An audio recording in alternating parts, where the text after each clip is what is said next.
1 Samuel chapter 31. Now the Philistines fought against Israel. The Israelites fled before them, and many fell slain on Mount Gilboa. The Philistines pressed hard after Saul and his sons, and they killed his sons Jonathan, Abinadab and Malki-Shua. The fighting grew fierce around Saul, and when the archers overtook him, they wounded him critically.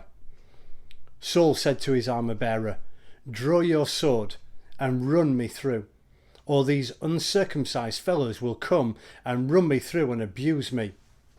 But his armour-bearer was terrified and would not do it. So Saul took his own sword and fell on it. When the armour-bearer saw that Saul was dead, he too fell on his sword and died with him.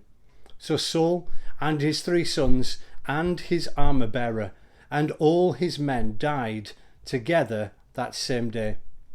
When the Israelites along the valley and those across the Jordan saw that the Israelite army had fled and that Saul and his sons had died, they abandoned their towns and fled.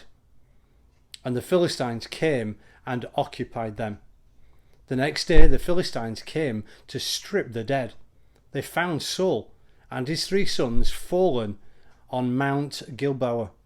They cut off his head and stripped off his armour, and they sent messengers throughout the land of the Philistines to proclaim the news in the temple of their idols and among their people. They put his armour in the temple of the Ashtoreths and fastened his body to the wall of Beth Shan.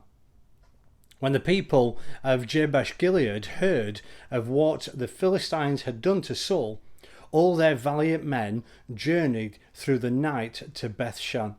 They took down the bodies of Saul and his sons from the wall of Beth Shan and went to Jabesh, where they burned them. Then they took their bones and buried them under a tamarisk tree at Jabesh, and they fasted 7 days.